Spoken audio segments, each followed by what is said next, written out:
This is Mac OS Ken. Reverberations from the Epic ruling, release candidates for Apple's OS updates, and new seasons for old shows on Apple TV+.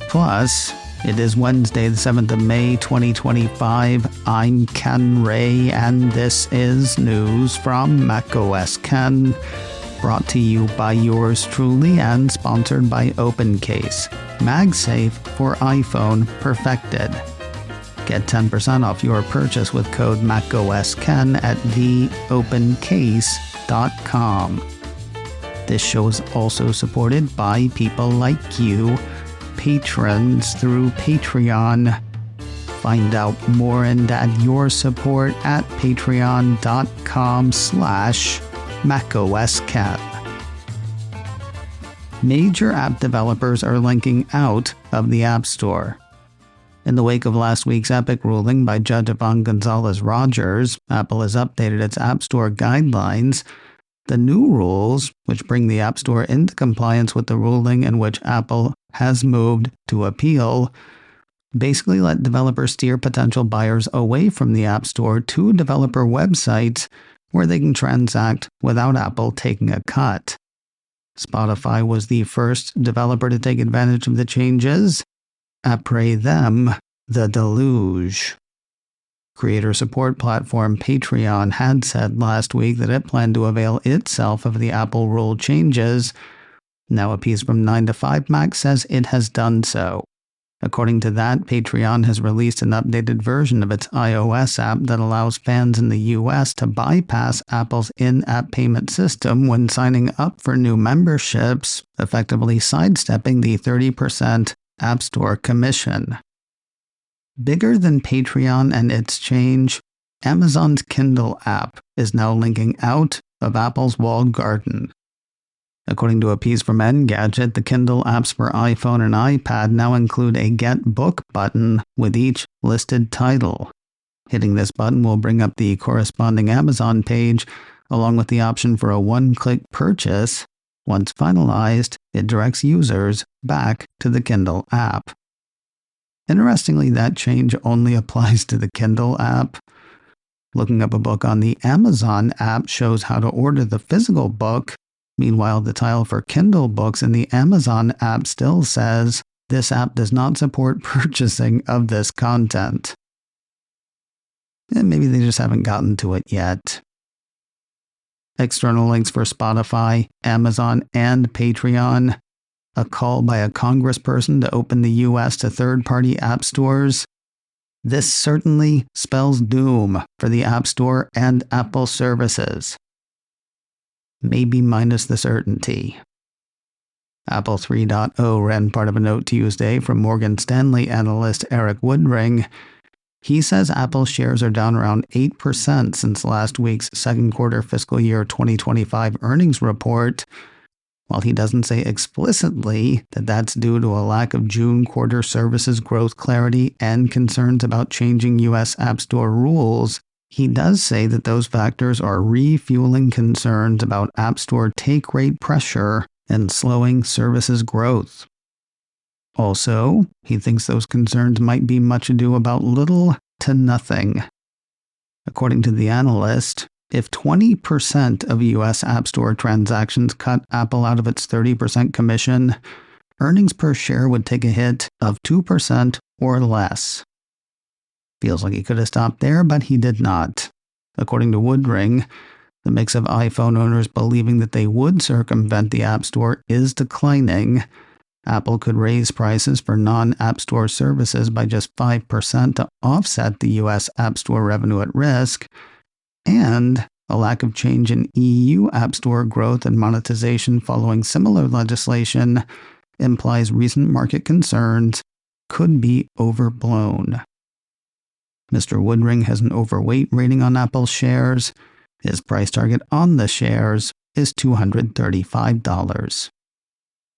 Well, there must be something else around here to worry about then. Oh, I remember. Tariffs. Apple won't be able to avoid price hikes for long. That is the headline of a report from the Wall Street Journal. While the company has chosen to eat the additional costs imposed by tariffs on goods imported into the U.S. to this point, at least one analyst cited by the journal sees those costs rising sharply. Melius research analyst Ben Reitzes is quoted in the report saying, "Given the prospect of Trump's sectoral tariffs, we think it is prudent to at least double the $900 million hit to cost of goods sold for a few quarters beyond June." While we don't know for certain whether Apple's costs will go up or down, up does seem the more likely of the two. We can assume that they're not going to stay the same, though, while saying on last week's earnings call that the Trump tariffs will hit Apple to the tune of $900 million. Apple CEO Tim Cook advised analysts that that figure should not be used to make projections for future quarters. Looking ahead, says another analyst, Srini Pajuri of Raymond James. Looking ahead, says he, our base case is for Apple to raise prices, which should help offset the tariff impact to an extent. Speaking, it seems, for itself, the journal says over the longer term, price increases are the most likely scenario for a U.S. company that relies on foreign-produced hardware for most of its revenue. Okay, raising prices sounds like a plan. As long as buyers are willing or able to fork over more bread. However, with little help expected from carriers in the form of subsidies, the journal says a hard-pressed consumer will have limits on what they can stomach for smartphones that are pushing well past $1,000 in many cases. The way the paper sees it, Apple's customers will feel its tariff pain eventually. Folks looking to save money on last year's iPhone today can do so through Apple. Last model year before, technically, I guess, maybe. Mac Rumors says the Cupertino company has landed all 4 models of the iPhone 15 line in its Refurbished store for Canada and the US. Available in an array of colors and capacities, the piece says the like-new hardware is discounted about 15% compared to brand-new models. More news in a moment, but first a word from today's sponsor, OpenCase, MagSafe for iPhone perfected. We've talked this week about how great OpenCase is for MagSafe accessories, and it is. Accessories like the pop holder by OpenCase, their Mag Wallet, and MagSafe accessories made by Apple. Another thing that's really cool, the space on OpenCase lets the case get out of your way. I'm thinking specifically about charging. I've had a Qi charger for years.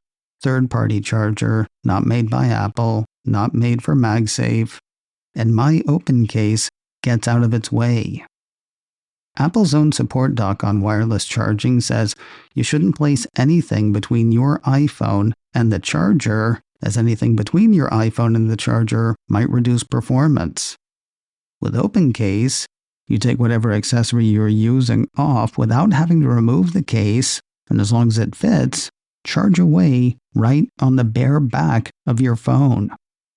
Of course, if you're looking for a wireless charger for your iPhone, OpenCase has those too, letting you charge in portrait or landscape, great for standby by your bedside. Give them a look. Go to theopencase.com, pick your case and accessories, then use code MacOSKen at checkout for 10% off. The cases are available for iPhone 16 and currently on sale for iPhone 14 and 15. If you're ready to secure the accessories you have or finally see what MagSafe for iPhone can do, get 10% off your purchase with code MacOSKen at theopencase.com. That's 10% off your purchase with code MacOSKen at theopencase.com. The next round of OS updates from Apple is coming in hot.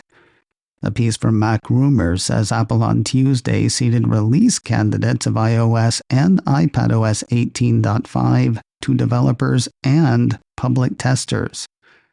Other pieces from the site say the same for macOS Sequoia 15.5, watchOS 11.5, tvOS 18.5, and visionOS 2.5. Well, for developers with visionOS 2.5, they don't do the beta thing for public testers. If you're wondering what's new, a piece from my download blog says the iOS update will be a minor release with just a handful of improvements. Among them, the Pride Harmony wallpaper for iPhone announced earlier this week.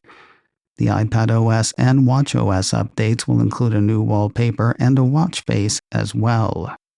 Screen Time is getting a new passcode notification.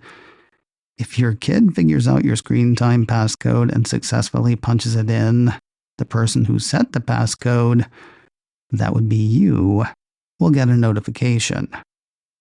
Buy with iPhone is available when purchasing content within the Apple TV app on a third-party device, according to Apple's notes. And finally, iDownload blog says the iPhone update will bring support for satellite connectivity enabled by wireless carriers to all models in the iPhone 13 series. Still no word on when the updates will see public release. With release candidates being tested, though, shouldn't be long. Apple's teasing new titles coming to Apple Arcade next month, plus updates to games coming this month and next. Apple issued a press release Tuesday teasing Uno Arcade Edition, What the Car, Lego, Hill Climb Adventures Plus, Lost in Play Plus, and Helix Jump Plus. All 5 are due to hit Apple Arcade on Thursday, the 5th of June. On the update front, well over 10 titles are getting updates of some sort. Notable among them, Shaquille O'Neal is being added to the Greatest mode in NBA 2K25 Arcade Edition on the 8th of May. Skaters can tackle queens and master 20 new free skate goals in Skate City, New York on the 22nd of May. And Paddington Bear will be part of a special summer event in Crayola Create and Play Plus on the 26th of June. We'll wrap the day with tales from Apple TV Plus land. First, the Cupertino streamer is promoting the 4th and final season of Acapulco. Season 4 sees present-day Maximo working to restore Las Colinas to its former glory before the grand reopening, while Maximo back in 1986 tries to get the resort back on top and secure its future. Show star and producer Eugenio Derbez says the 4 seasons of the show have been magical. The head of international programming for Apple TV Plus was also quoted in the release, saying the streamer has no doubt that the show will continue to be celebrated for its spirit, humor, and emotion. The final season of Acapulco starts its run on Wednesday, the 23rd of July. Trying has succeeded in nabbing another season. When it started, the show was about a couple trying to have a baby, finding they couldn't, then trying to adopt instead. 5 years later in real time and a few years more in the show's universe, a press release from Apple TV Plus says Season 5 finds the couple dealing with the consequences of their children's biological mother turning up at their doorstep and the whirlwind of chaos she brings into their settled family life.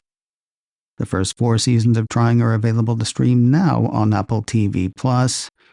No word on a premiere date for the 5th. And finally today, excellent news for fans of the Apple TV Plus comedy The Studio. The streaming service issued a press release Tuesday saying the show has been picked up for a second season. No word on when the second season will hit, but cut them some slack. The first season's still going on. Episode 8 of Season 1's 10 episodes just hit today. macOS Ken, brought to you by me and sponsored by OpenCase, MagSafe for iPhone perfected. Get 10% off your purchase with code macOSKen at theopencase.com. This show is also supported by people like you, patrons through Patreon. Find out more and add your support at patreon.com/MacOSKen. Advertising handled by Backbeat Media, online at backbeatmedia.com. You can find me on Mastodon, MacOSKen at mastodon.social. You can also send me an email, info@macosken.com. Until next time, that is news from macOSKen. I'm Ken Ray.